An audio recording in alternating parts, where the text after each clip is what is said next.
திரும்ப திரும்ப 4 முறை அவரை அதே சட்டத்தில் கைது செய்து சிறைக்குள்ளேயே வைத்திருந்தது இந்தியாவில் அதுதான் முதல் முறை. எங்களிடம் நிதியே இல்லை என்று நித்தம் புலம்புகிற தமிழக அரசு இதற்காக உச்ச நீதிமன்றத்தில் இருந்து 1,50 கோடி ரூபாய் ஊதியம் கொடுத்து வழக்கறிஞரை கூட்டி வந்து வழக்காட வைத்தது. தீவிரவாதம் உச்சம் இருக்கின்ற ஜம்மு காஷ்மீரில் கூட 86 பேர் தான் இந்த தடுப்பு கால சட்டத்தில் கைதாக இருக்கின்றார்கள். அப்போ தமிழ்நாடு என்ன ஜம்மு காஷ்மீரோட மிக மோசமான சட்டம் ஒழுங்கு கெட்டுவிட்டதா? கைதானவர்கள் அத்தனையோ பேரும் தீவிரவாதிகளா? அதாவது வன்னியர்கள் தீவிரவாதிகளா அல்லது தேச துரோகிகளா? இல்லை கொலை செஞ்சிட்டோமா இல்லை கொள்ளடிச்சிட்டோமா? வேண்டுமென்று அரசியல் காரணத்துக்காக கைதாகிய எங்கள் நிர்வாகிகள் உடனடியாக விடுதலை செய்ய வேண்டும் என்று நாங்கள் கேட்டுக்கொள்கின்றோம். இந்த செயல்களை நாங்கள் வன்மையாக கண்டிக்கின்றோம். அது மட்டும் கிடையாது, தேசிய பாதுகாப்பு சட்டத்தில் கைதான பழனி மாரி என்கின்ற 2 தொண்டர்கள் மிகவும் ஏழ்மையான குடும்பத்திலே கூலி தொழிலாளர்கள். அவரை முதலிலே தேசிய பாதுகாப்பு சட்டத்தில் அடைக்கப்பட்டார்கள். அவர்களுடைய அடைப்பு கைது மத்திய உள்துறை அமைச்சகம் ரத்து செய்தது. தேசிய பாதுகாப்பு சட்டத்தை அடைக்கப்பட்டவர்களே அந்த கைது ரத்து செய்தது மத்திய அமைச்சகம். ஆனால் அவர்கள் மேல் மீண்டும் ஒரு தேசிய பாதுகாப்பு சட்டத்தை போட்டு அவர்களை மீண்டும் கைது செய்திருக்கின்றார்கள் தமிழக அரசு. அதாவது இது அரசியலுடைய காழ்ப்புணர்ச்சியுடைய உச்சம் இதுதான், பழிவாங்குகின்ற உச்சம் இதுதான். இந்தியாவில் ஒருத்தர் தேசிய பாதுகாப்பு சட்டத்தில் விடுதலை செய்து மீண்டும் கைதாகவில்லை, இதுதான் முதல் முறையாக. ஆக இவர்களுக்கு சட்டம் எதுவும் கிடையாது, எந்த ஒரு ஒழுங்கும் கிடையாது இங்கே தமிழ்நாட்டில். அவர்கள் நினைப்பது தான் இங்கே நடக்குது, சட்டமாக நினைத்து கொண்டிருக்கின்றார்கள். ஆனால் அதிகாரிகளுக்கு எனக்கு ஒரு எச்சரிக்கை, குறிப்பாக மாவட்ட ஆட்சியாளரும் மாவட்ட காவல்துறை கண்காணிப்பாளர், நீங்கள் சட்டத்துக்கு விரோதமாக செயல்பட்டு கொண்டிருக்கிறீர்கள். ஆக உங்கள் மேல் நாங்கள் கடுமையாக நடவடிக்கை எடுக்க இருக்கின்றோம். ஜே. குரு அவர்கள் கழுத்து வலி, முதுகு வலி ஆகியவற்றால் அவதிப்பட்டு தொடர்ந்து சிகிச்சை எடுத்து வருகிறவர். கைது செய்யப்பட்ட பின்பு அவர் சிகிச்சை எடுத்துக்கொள்ளக்கூட அனுமதி அளிக்காத அரசு அவர் வேதனையை அதிகப்படுத்தும் வகையில் பழைய வழக்குகளையெல்லாம் புதுப்பித்து திட்டக்குடி, திருக்கழுக்குன்றம், காஞ்சிபுரம், செங்கல்பட்டு, அரியலூர் என ஒவ்வொரு நீதிமன்றமாக அவரை அலைக்கழித்தது. சிகிச்சையும் மறுக்கப்பட்ட நிலையில் நீதிமன்றம் சென்று உத்தரவு பிறப்பிக்கப்பட்ட பின்பே அவருக்கு அரசு மருத்துவமனையில் சிகிச்சை அளிக்கப்பட்டது. இதனிடையே வழக்கறிஞர்கள் தொடர்ந்து நடத்திய சட்ட போராட்டத்திற்கு பின் குண்டர் சட்டம், தேசிய பாதுகாப்பு சட்டம் ஆகியவை ரத்து செய்யப்பட்டு நீதிமன்றத்தால் குற்றமற்றவர்கள் என்று அறிவிக்கப்பட்டு 133 தொண்டர்களும் விடுதலை செய்யப்பட்டார்கள். ஆனால் மாவீரன் ஜே. குரு அவர்கள் மீது மட்டும் திரும்ப திரும்ப வழக்குகளை போட்டு வெளியில் வரவிடாமல் செய்து கொண்டிருந்தது இந்த அரசு. பின்னர் நீதிமன்றமே அவர் மீது தவறு ஏதும் இல்லை என்று கூறியதை அடுத்து 270 நாள் சிறைவாசத்திற்கு பிறகு டிசம்பர் 4 அன்று அவரும் விடுதலை செய்யப்பட்டார். இவர்கள் அத்தனை பேரையுமே குற்றமற்றவர்கள் என்று கூறி விடுதலை செய்தது நீதிமன்றம். குற்றமே செய்யாதவர்களை தன்னிடம் இருக்கும் அதிகாரத்தை கொண்டு பழிவாங்க மட்டுமே இவர்களை சிறையில் அடைத்தது ஜெயலலிதா அரசு. குடும்பங்களை தவிக்க விட்டு இவர்களை இத்தனை கொடுமைக்கு ஆளாக்கிய குற்றத்திற்கு அவர் பாடம் கற்றுக்கொள்ளும் நாள் தொலைவில் இல்லை. வள்ளலார் சொல்லியது போல, இத்தனை கொடிய ஆட்சி கெடுதி ஒழியும், ஒழிப்பதற்கு நாம் ஒன்று கூடினால் மட்டுமே முடியும். பாட்டாளி மக்கள் கட்சி பழி சுமந்து நிற்க வேண்டும், மக்களிடமிருந்து தனிமைப்படுத்தப்பட வேண்டும் என்ற நோக்கத்தில் கட்சி மீது 1000க்கும் மேற்பட்ட குற்ற வழக்குகள் போடப்பட்டது. CRA என்ற ஒரு தனி வாரியத்தையே ஏற்படுத்தி போராட்டத்தால் ஏற்பட்ட இழப்பை கட்சியிடம் வசூலிக்க வேண்டும் என்று 500 வழக்குகள். தமிழகத்தில் இதுவரை எந்த கட்சியின் மீதும் இத்தனை வழக்குகள் போடப்பட்டதே இல்லை என்கிற அளவுக்கு பழிவெறியால் ஒரு வரலாற்றையே உருவாக்கியது தமிழக அரசு. அதில் ஒரு விசித்திரமான வழக்கு, பாட்டாளி மக்கள் கட்சி போராட்டம் நடத்தியதால் டாஸ்மாக் கடைகளை திறக்க முடியவில்லையாம். இதனால் குடிகாரர்களுக்கு குடிக்க வழியில்லாமல் போய் அரசாங்கத்திற்கு 28 கோடி ரூபாய் இழப்பு ஏற்பட்டு விட்டதாம். இந்த இழப்பை பாட்டாளி மக்கள் கட்சியிடம் வசூல் செய்து தர வேண்டும் என்று ஒரு வழக்கு.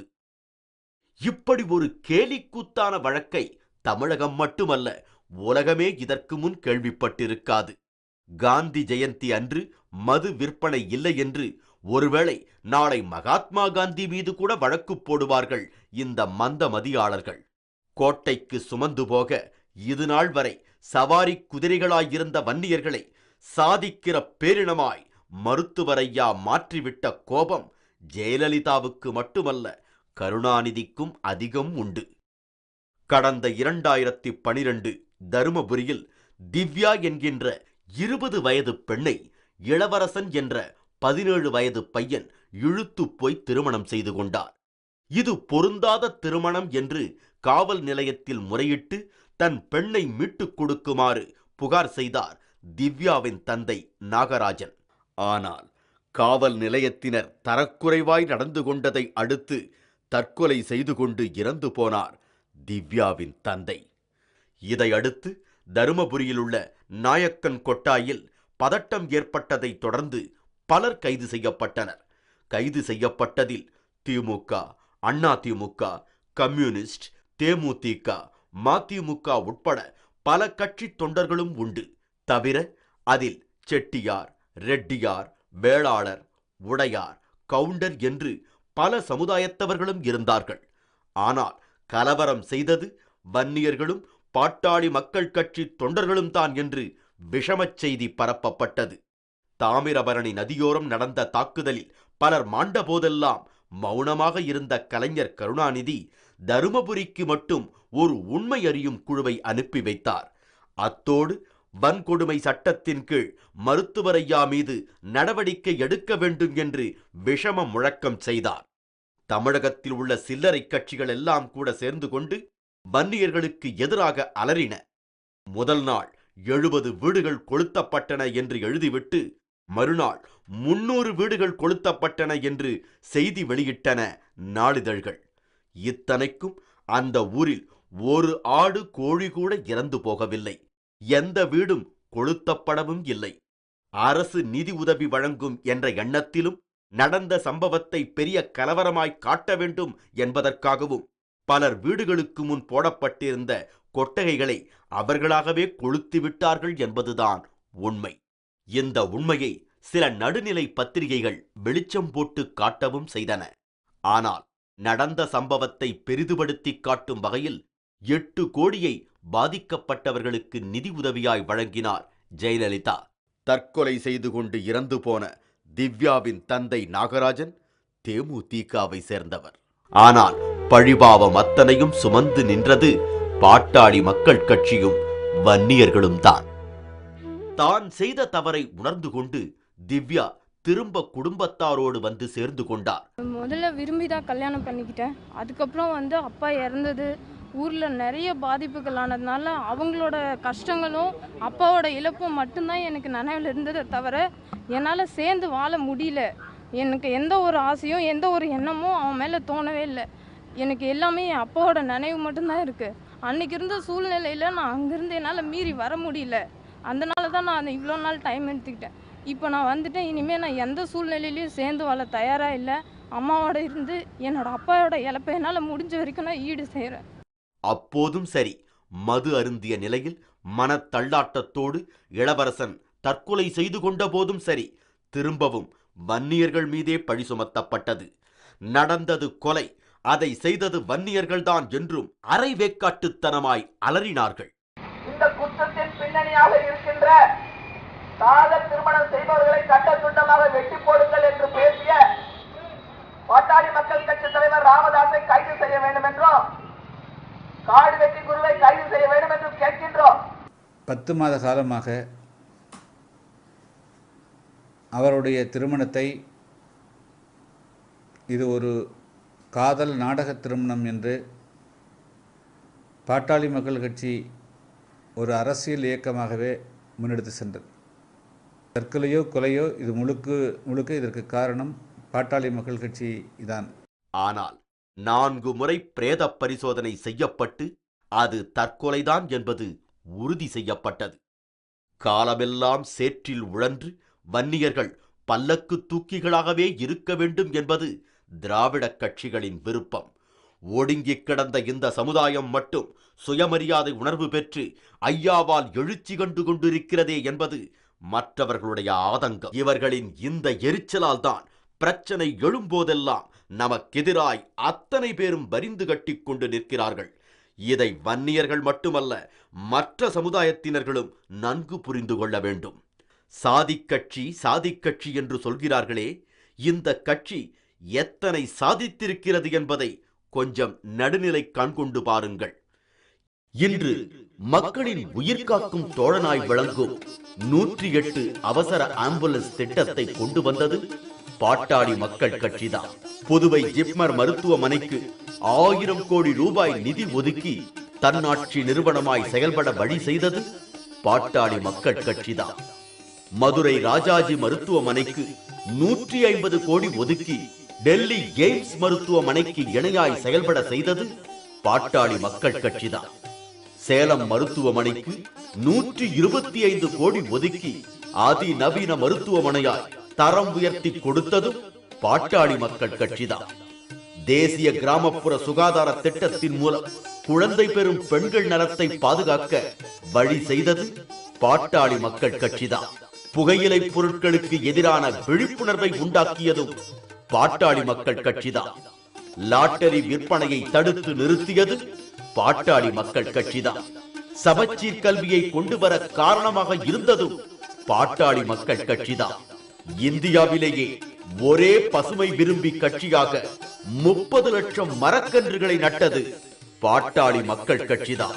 1000 ஏரிகளை தூர்வாரியதும் 100 தடுப்பணைகளை கட்டியதும் பாட்டாளி மக்கள் கட்சிதான்.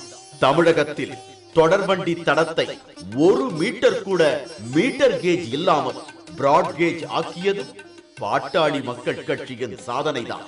தமிழகத்தின் 50 வருட கனவாக இருந்த சேலம் ரயில்வே கோட்டத்தை கொண்டு வந்தது பாட்டாளி மக்கள் கட்சிதான்.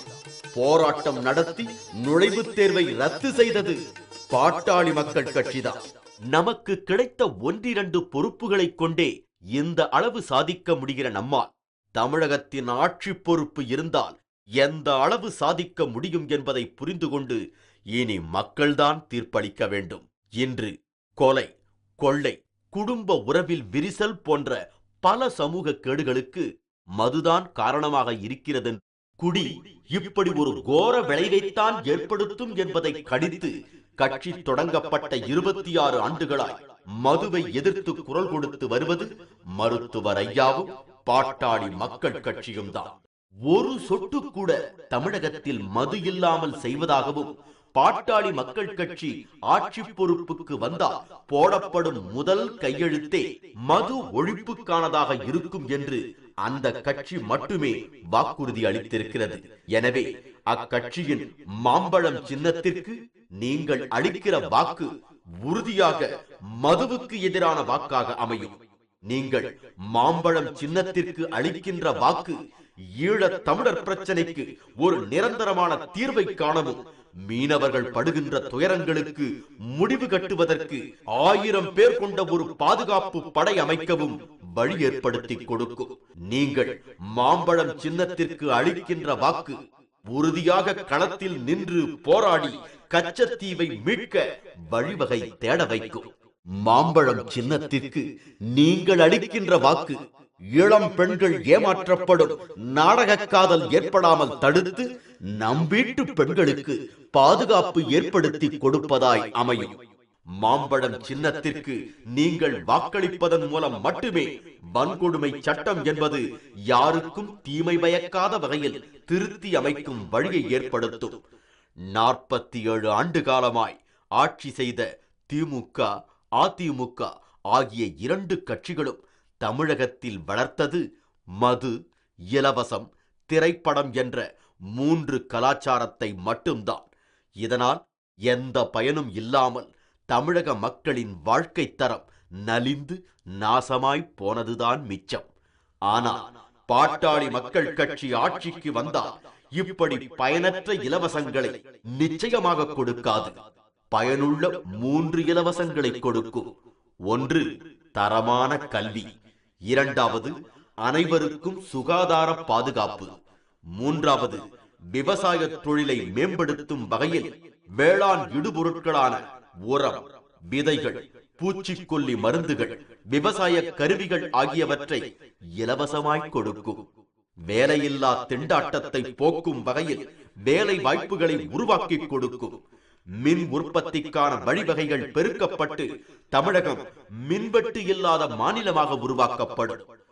தொடர்ந்து மக்களை ஏமாற்றி வரும் திமுக மற்றும் அதிமுகவின் மேல் மக்கள் கோபமும் வெறுப்பும் கொண்டிருக்கிறார்கள் என்பது நிதர்சனமான உண்மை. அவர்களை தூக்கி எறிந்துவிட்டு ஒரு தூய்மையான ஆட்சியை வழங்க முடியும் என்ற நம்பிக்கையை, வாக்குறுதியை மக்கள் முன் வைக்கிறோம். நேர்மையான நிர்வாகத்தோடு தமிழகத்தை வளர்ச்சி பாதையில் கொண்டு செல்வதற்கு தகுதியான திட்டங்களோடு உங்களுக்காக உழைக்க காத்திருக்கும் நமது பாட்டாளி மக்கள் கட்சி வேட்பாளர்களுக்கு மாம்பழ சின்னத்தில் வாக்களித்து ஒரு நல்ல வாய்ப்பினை அளித்திடுமாறு உங்களை தலைவணங்கி கேட்டுக்கொள்கிறோம்.